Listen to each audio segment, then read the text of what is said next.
Welcome back to Behavioral Science for Brands, a podcast where we bridge the gap between academics and practical marketing.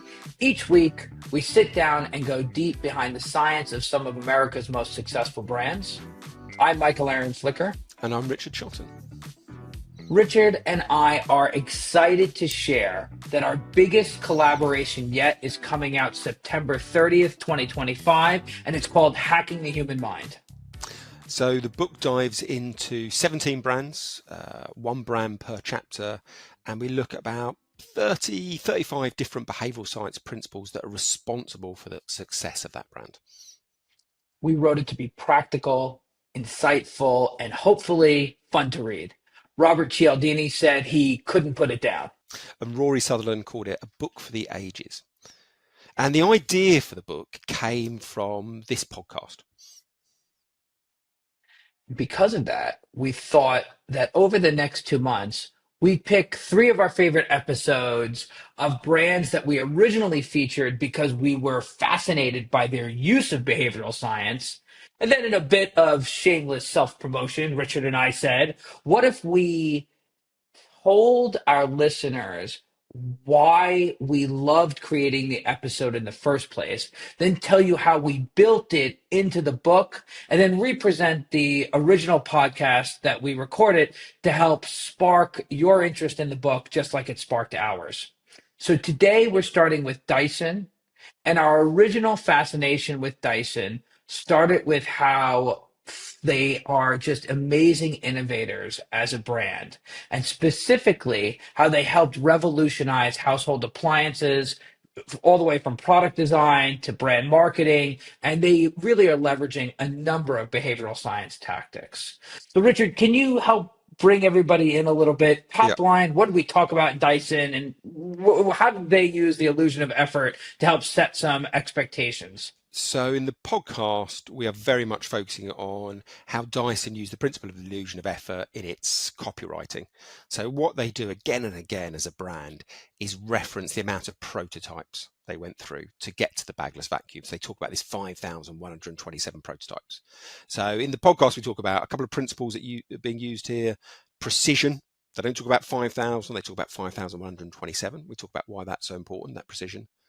And then we also talk about this general principle of why exactly the same product will be rated higher if people are aware of the effort behind it. Now, that was the podcast, and it's one of my favorite episodes.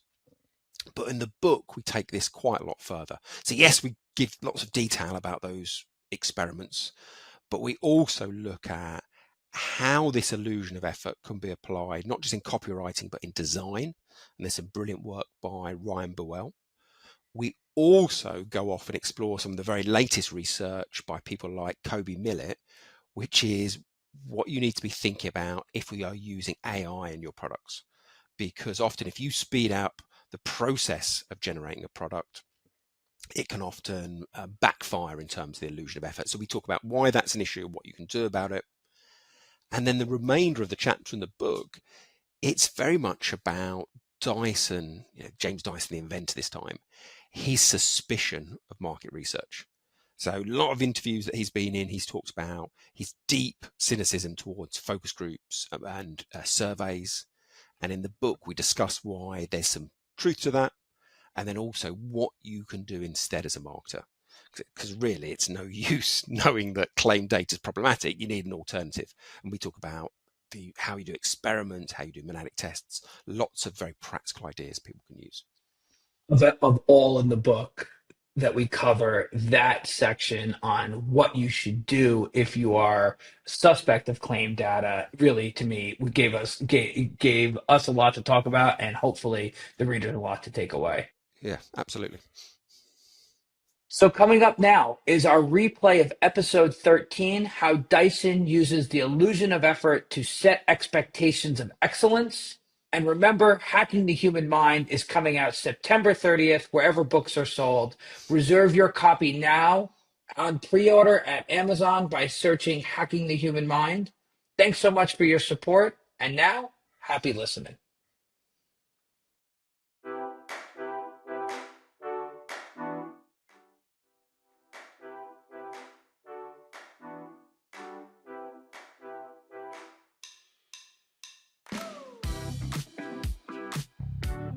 Welcome back to the Behavioral Science for Brands podcast, where Richard Schotten and I decode brands, apply behavioral science, and bridge the gaps between academic studies and practical marketing applications. Today, vacuum cleaners, real estate, and an unlikely invention, the ball barrow. I'm Michael Aaron Flicker. And I'm Richard Schotten. Let's get into it. As two entrepreneurs, Richard and I have a side hobby of loving to learn the backstories behind these amazing companies that we profile here on our podcast. And of all the companies that Richard and I have chosen so far, one of the most amazing stories of a founder is James Dyson and the Dyson Company. To see how he has approached making products over 50 years was inspiring to us. It was fun to learn about. And more importantly, it shows the power of the entrepreneur to bring a new product to market, even under the most unlikely of circumstances. So, Richard, let me set the stage for you and for our listeners.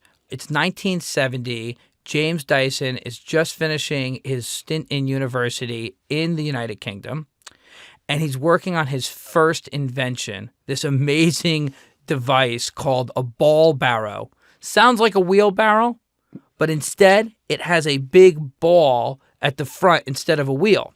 And if you see pictures, you take a look in the show notes, we'll show a picture of the ball barrow. It was a modified version of a wheelbarrow that uses a ball instead of a wheel to make it much more versatile.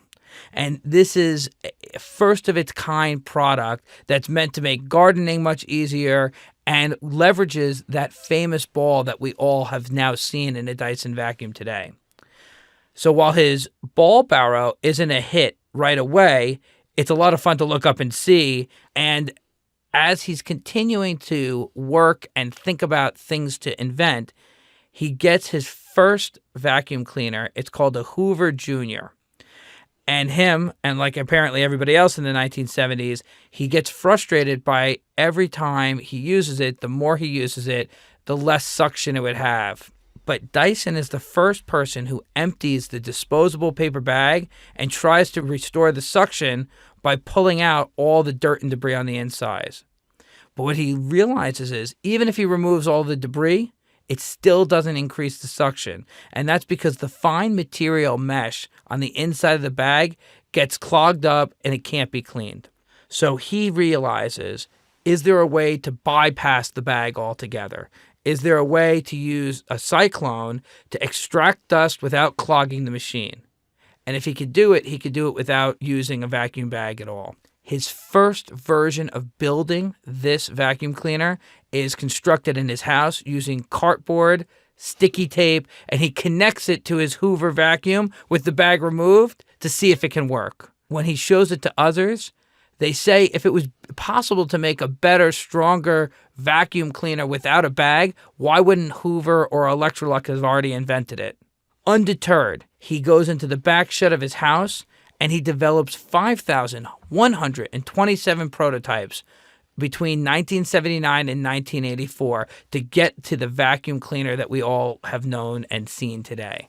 And maybe it was less interesting to the industry because in the late 1970s, early 1980s, the vacuum bag market itself was over $500 million a year in sales. No one was interested in licensing a vacuum cleaner that wouldn't require repeat purchase of a bag. But Dyson eventually finds a route to market, and now we have this really amazing invention that has spurred the entire Dyson line of products today. So really inspiring story, interesting story about the founder. But in this story, there's a lot of the roots of what he will use to market the brand. And there's a lot of the roots of what makes the brand so memorable. And there's some real interesting behavioral science behind it. Where should we start, Richard? What's a good place to dive into the story? So I think the key thing that you mentioned there from a behavioural science perspective is the fact that he went through 5,127 prototypes. That is something Dyson emphasise in all their PR, in all their communications. And from a behavioural science perspective, it's very powerful. It taps into an idea called the illusion of effort. This is the idea that the same product will become more appealing if people can see the effort that's gone into it.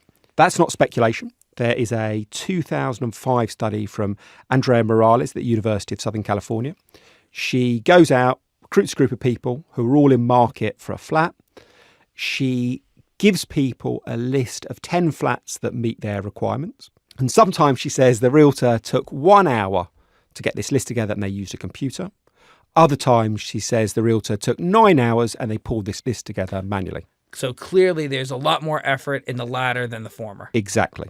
Same product though. Everyone sees exactly the same list of houses. It's just they get this story around it, sometimes emphasising effort, sometimes not. When she then asks people to rate on a scale of 0 to 100 the quality of the realtor, if people have heard the low effort story, they rate the realtor at 50 out of 100.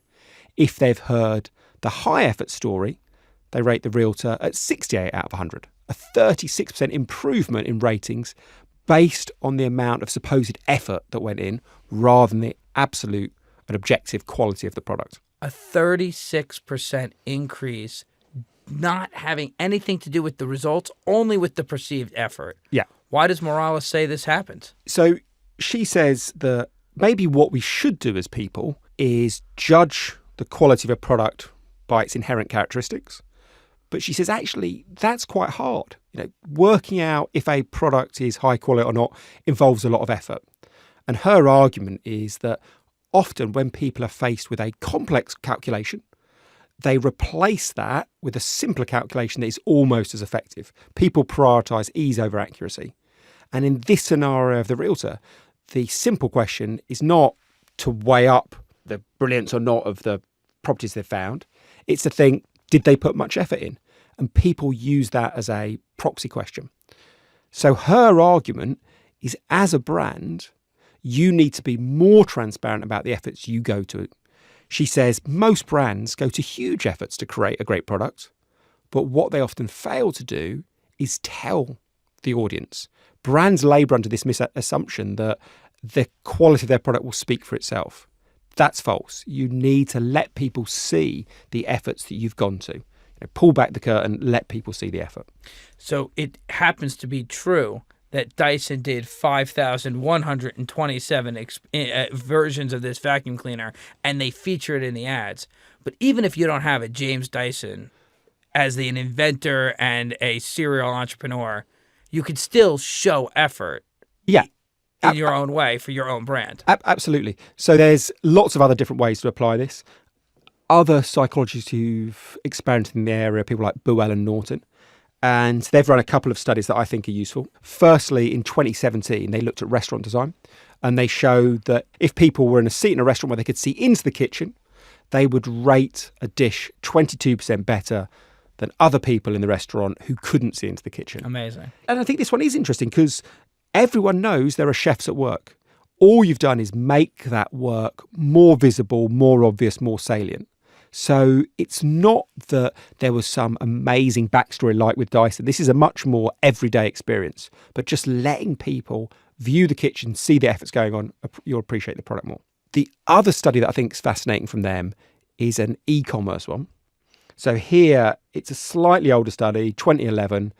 They work with a travel comparison site, get a large sample of people, get them using the site. Sometimes people experience a really slick, seamless service. The results of their comparison are shown immediately.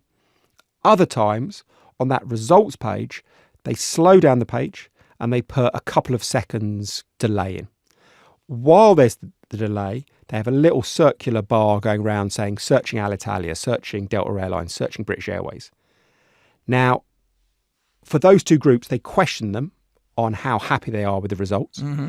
And the group that have had the slowed down experience, but also have been shown the workings behind the scene, they rate those results as 8% more comprehensive than the original group.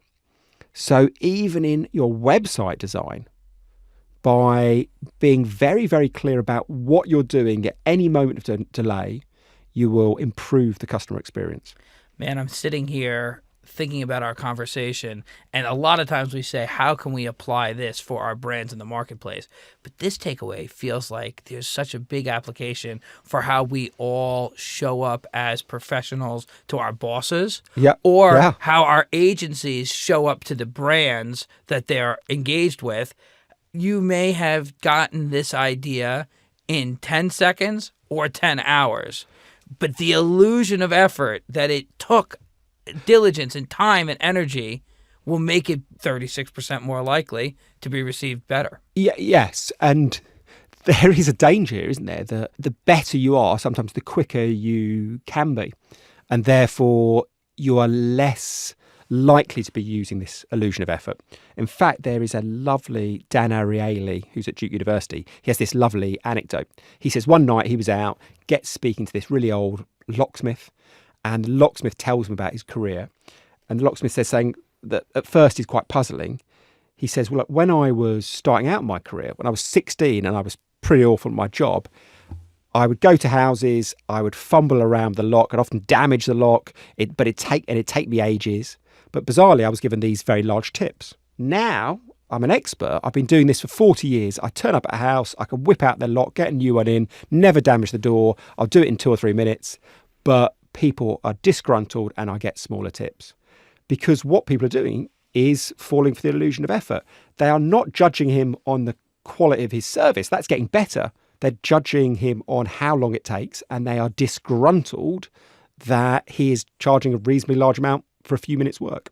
What Ariely would argue is if you are that professional with lots of experience that you can do things very quickly, what you've got to do is reframe the conversation, move it away from, it took me a few minutes, to I'm drawing on my 40 years of experience. That's the thing you've got to make salient. I think that's so important for people to hear. There's a famous, in the New York City culture, story of a New York City design agency, Pentagram, and one of their founders is Paula Scheer. And she is in a meeting with Citigroup, which is a major U.S. bank, and they are in the middle of a merger, and she designs the new logo for Citibank in about 5 minutes on the back of a napkin. While they're giving the briefing, she designs it, and at the end of the briefing, she hands it to the client. And her agency is saying, we need to spend weeks on this, months on this. This is a massive new project.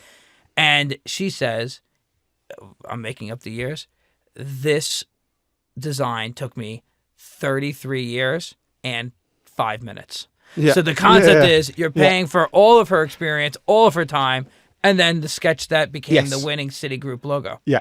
So you can go for that approach, focus on the experience. The other thing, which is slightly more Machiavellian, which is what my gran used to do, is slightly different. So my granddad was an engineer and ran a kind of small engineering firm, but he wasn't a great necessarily businessman, never made much money.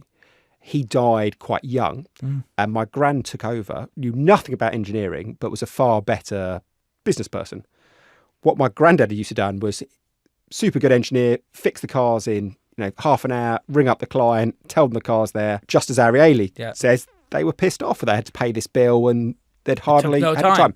What she used to do is get the team to fix the cars just as quickly, and then she'd just hold on to them like for a day or a few hours and then ring the client up. So what's interesting there is she'd never heard of Andrea Morales, but her kind of attuned ear for how customers react had got her to the same principle. But it took her like 50 years of experience. We can just jump in straight away to the solution because we know about Morales' experiment. Okay, so let's head to break. When we come back, we're going to dig deeper into the Dyson case study, and we're going to share the results of another nationwide study of Americans and how we can learn from that as well. The Behavioral Science for Brands podcast is brought to you today by Function Growth. They are a team of direct-to-consumer experts and marketers who snap into brand-side teams and accelerate growth. And here's the best part. Function Growth leverages a shared risk and reward model, which means they only profit when your brand profits. They have a proven track record of using behavioral science with some of the fastest-growing direct-to-consumer brands in the country. To learn more, visit them at functiongrowth.co. Welcome back to Behavioral Science for Brands. Richard Schotten and I have been going deep on Dyson and James Dyson, their founder and lead inventor. Richard, one of the things you and I always talk about is it's really interesting when you have one study. But if you can have multiple studies, it starts to give that sense that that this is applicable in other areas. It's a better weight of evidence. And so, we have the ability to do nationwide studies pretty easily between the two of us. And so we said, let's commission another study. And it was so successful in the last episode, we thought, let's do it again here. Yeah. Before the break, we discussed the Morales experiment, and we saw that for realtors, if people thought they'd gone to lots of effort, they were perceived as higher quality. That's quite a niche area, though. Most of the people listening are not going to be working in that specific sector. Right. So we wanted to see whether or not we could take this principle and apply it elsewhere. We got some imagery for a fictitious brand. We called it Black Sheep Vodka. Yes, exactly. We showed people the design of the bottle. 278 people in total. Half of them were just asked, how good do you think this design is? And 17% of them thought it was good or great. The other half were shown exactly the same picture, but they were told that it had gone through 143 iterations. There had been 142 other designs before this one. When that group rated the quality of the design, 23% of them thought it was good or great. So there was a 35% improvement in the rating of exactly the same imagery if people thought lots of effort had gone into it. So yes, this works with routers, but it also works with vodka bottles. This idea of the illusion of effort straddles multiple sectors. Was it 36 in the Morales experiment and 35% in ours? Yes, remarkably similar. Yeah, I mean, I wouldn't... No, I would just say it's just remarkable how close they are. The Morales experiment's at 36% lift. Ours is at 35. It's just remarkably similar numbers. And something that struck me, and we've talked about this in previous podcasts, is the exactness of the number that we used. So how many versions of the Black Sheep Vodka did we say we had? 143 designs. And how many versions of the invention did James Dyson say? 5,127. There's something here. Oh, absolutely. There is a lovely study from Schindler at Rutgers University all about the power of precision. So he gives a group of people a made-up ad for a deodorant. And within the body copy, half the people hear the deodorant reduces perspiration by 50%. The other half hear that the deodorant reduces perspiration by either 47% or 53%. When he asks everyone to say how accurate and credible they think the claim is of perspiration reduction, he sees a significant difference. In terms of accuracy, if people have heard the precise number, they rate it 10% higher.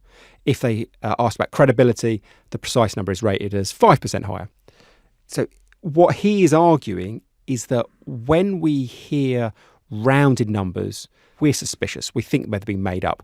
We associate really strongly lack of knowledge with rounded numbers. Think about your own personal experience. If someone says to you, how old is your second cousin? You'll say, oh, they're in their 30s, they're in their 40s. If someone says, how old's your brother or sister? You'll say 39 or 42. If you don't know what you're talking about, you tend to talk in generalities. If you are sure of yourself, you tend to talk in specific exact numbers. And what Schindler argues is people learn that over time. So when they hear a claim, you can boost the probability of being believed if you truthfully talk about the exact specific number rather than, for ease, rounding it to the nearest 10 or 100. And the application for that is you could have just as easily said Dyson, James Dyson, founder of Dyson, did over 5,000 designs. Yeah. And that would be nearly as likely to increase the perception of the brand than saying the exact number. Schindler would say people would be skeptical. Interestingly, I mean, what you've just described is what Dyson originally did. It was only over time that they moved towards the 5127 number. They began by saying a few thousand prototypes or 5,000 prototypes. But whether or not they had heard of Schindler's experiment, over time they refined that messaging until it was very, very specific. And I've certainly noticed in other ads I've seen for them on social media, they've got hair straighteners, for example. They talk about specific numbers in their body copy. So their hair straightener, they talk about they tested it 422,000 times, not nearly 500,000 or over 400,000.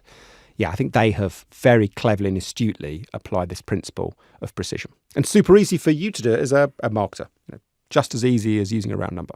It may work even more for a brand that's brand ethos is around invention and precision and technology, but it can work for anyone. Yeah, that's an interesting one. It might also perhaps convey an attention to detail. Absolutely. That's right. One of the things I've always thought about is, and I've got no evidence of this, but maybe it's something we should test. charities should apply precision far more. Don't ask for $10. Ask for $9.87 or $10.13, because I think, yes, you get the benefit of that kind of Schindler discusses, but what I also think is it implies that you are really looking after your every single cent, and that is something that will hopefully unlock more donations. So interesting. Another thing that you and I have spent a lot of time chatting about that comes to mind right now is the other unique thing that Dyson has done so well is change the design of the vacuum so that you can see through to the individual parts that are working. You can see the brush spinning. You can see the cyclone in the bagless area where the debris is spinning, and you can make your success evident because of the way the actual product is designed. Yeah, that I think is fascinating because it shows behavioural science isn't just something you use in your advertising claims. It can be brought through to product design. It's more than communication. Yeah, and potentially more powerful because any claim from an advertiser is going to be interpreted cynically. Actually creating a transparent product, well, that's the evidence of your own eyes. You're likely to give that greater credibility. And we want to make our successes evident because it makes that consumer moment of truth much more salient. Yeah, it's very similar to the Well study. Let people see into the kitchen, they'll rate the quality of the food 22% better than those who can't see in. So I think, Dyson, yes, they apply this beautifully in their comms, their PR, but it goes all the way through to the product design. So, Richard, we always love to end our podcast with the most important points we want marketers to take away. Yeah, this one I think is quite straightforward. It is do not rely on the quality of your product alone. Make sure you emphasize the efforts that have gone into it. Be far more transparent about the efforts you've gone to. What Morales argues is the same product will be rated higher if people are clear about the efforts involved in its creation. And communication is just one way to make your effort known. Very true. Yeah. Product design, communication, PR, all of these disciplines are about influencing people, and behavioural science tells you the best way to influence people, so it can be applied in any of those different aspects. So, Richard, we spent the last podcast talking all about Dyson vacuums. Remember, your wife is listening. What is your household chore that you do at home? I pick up after the dog in the garden. That's probably the least favorite of all the chores. Yeah. For me, in the Flickr household, Erica, my wife, loves to vacuum. Yeah. It was her first choice of chores to do, which leaves me washing dishes almost every night. Now, what proportion of the chores do you do? Oh, she'll be so happy to hear that you asked this, Richard. I made a mistake, and I thought that we split the household duties 50-50. Yeah. Now, on that, I have no idea, obviously, whether you do or don't. However, there is a wonderful study that gets couples and asks them what proportion of the chores they do. So they're asked individually. Before you tell us this, I will let you know that I thought it was 50-50. Yeah, okay. Erica had a very visceral reaction. Yeah. Yes, she's clear that it was not 50-50. I would like to believe we're about a 30-70. So this study found if you ask people individually, when you add up their numbers, they never come to 100. They're always much, much higher. So 130, 140, 150%. So you have this fascinating finding of both parties think they are doing their fair share and often overestimate the amount of done and therefore get annoyed with their partner. I reran that study amongst a pitch team at an agency. So a small pitch team, and I asked them how much of the pitch work they'd done. Yeah. And it was a wild number. It's about 200 or 300% it added up to. So I think there's something interesting here where if you're managing teams is for people not to be annoyed with those that they're working with, you've got to make it clearer about what others are doing so people don't feel they've been taken advantage of. Thanks so much for tuning in to the Behavioral Science for Brands podcast. I'm Michael Aaron Flicker. And I'm Richard Shotton. If you enjoyed our show today, please give us a good rating, leave a review. And if you're implementing behavioral science at your company or with your brand, let us know. Email us at hello@theconsumerbehaviorlab.com.